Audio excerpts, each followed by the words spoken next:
What's up, guys? Big Rob here, coming to you on this beautiful Friday morning.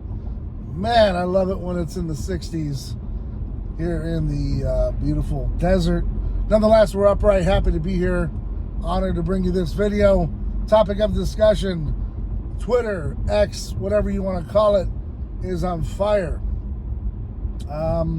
Jack Persobic has been on there with a bunch of other folks, and there's a lot of antagonists rehashing what we've already gone over in the Tyler Robinson case as it relates to the murder of Charlie Kirk. Guys, I'm here to tell you, this is like a plant.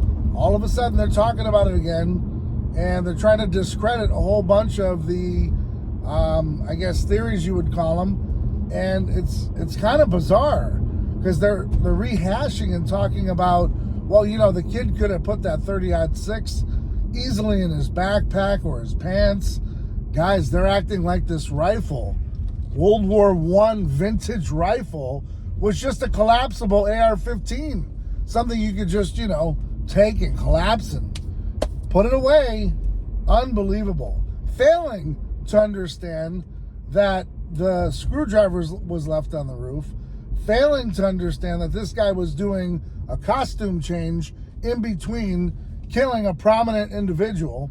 And then they cite different videos where, oh, you know, look, he calmly takes the rifle apart, and this could have been done in under a minute. Right. Because, you know, easily this 22-year-old kid is, you know, a huge marksman. He's out shooting every weekend with him and his, you know, his little girlfriend or boyfriend. And, you know, it's common, right? I mean, you know, you just shoot a prominent individual and no pressure. Just take your time, jump off a roof, reassemble the weapon, put it in the woods. I cannot believe the credibility that these people have to even fathom this thought. It's mind-blowing. Mind-blowing. We still got people that say, oh, yeah, you know, you're an idiot. You know, if he's using this type of round, there wouldn't be an exit wound on a 15-inch neck with no fat, no muscle. You're telling me there's not going to be any exit wound? But I would almost believe that there's possibly half of his neck would be gone. And these people are still there believing it. I don't know, guys. Maybe it's the heavy drugs. Maybe they're NPCs. I really don't have an answer. All I know is it's very bizarre that these people would still be talking about it. And they're like, well, you know, and then I posed the question about the scope, and these people are like, what do you mean the scope? Well, yeah, did he disassemble the scope too? Just mind-blowing. I really have no reaction to it. I almost wonder if they're just paid provocateurs to have these talking points just to rile up the crowd or add dissemination to the storyline. I really don't know. Or maybe it's to discredit it. I don't know. They also talked about how the parents were the ones that turned him in. Yes, that's kind of partially true. However, he had talked to a family friend who was in law enforcement, and they decided, yeah, I guess I'll go talk to the authorities. Once Tyler got to talk to the authorities, he goes, I didn't do it. And then since then, we haven't seen him. Tyler's been missing in action. He, I guess he appeared via like video call. If that was even him, I don't know. We haven't seen him.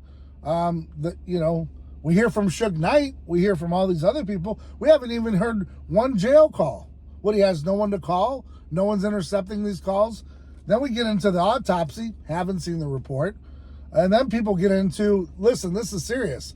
They're literally even talking about the burial. Well, yeah, they didn't want anyone to know where he's buried because, you know, people would just dig up the grave or maybe desecrate it. Guys, stop. It's Charlie Kirk. 3 weeks before he died, he was going into Circle K or your 7-Eleven and buying a coffee. Yes, he could do that. He was kind of an average individual. Yeah, he had a little bit of clout in politics, but if Charlie were to go into Walmart, a lot of folks probably wouldn't know him. Okay, there's NFL football players that play every Sunday, and they go into Walmart, and they go into Taco Bell, and they go everywhere, and no one really knows them. There's WWE superstars. Major League Baseball players, some of which you wouldn't even know who they are because they play outfield for the Marlins, whatever it might be. And they do just fine. We know where Marilyn Monroe is buried. We know where Elvis Presley is buried, apparently. And a lot of mega superstars that are buried, in Forest Lawn and etc. And nothing happens to their burial plots. I guess it could happen. It would be kind of a thought, maybe in the beginning, but it's very odd that, well, did you cremate him? Do you have the urn? Did you cremate him, then bury him? I don't understand the mystery. I understand the guy I believe he's more popular posthumously than he was when he was alive, because more and more people have talked about him in different realms than they did when he was in politics. Got to be honest with you. I knew who he was. I watched him. I enjoyed him during the election phase.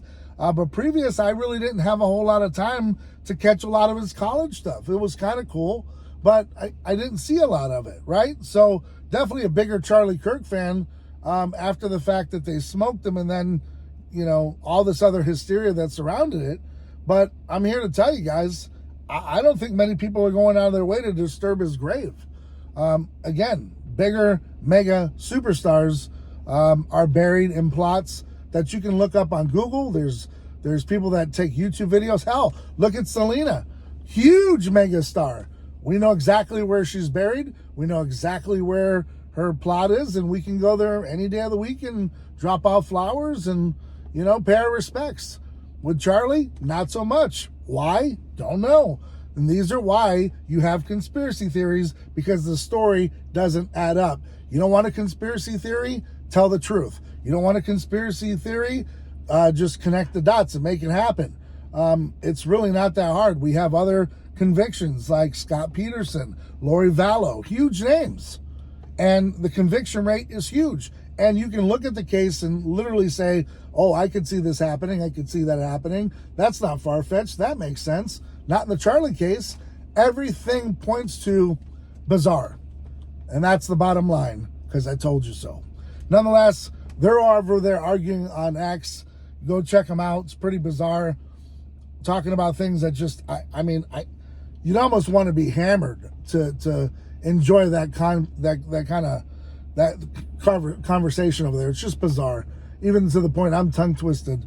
It's just bizarre. Nonetheless, guys, thanks for tuning in. Thanks for your support. Hope you have a great weekend. We'll see you next time. Stay ride or die for yours. I'm Big Rob, and I'm out.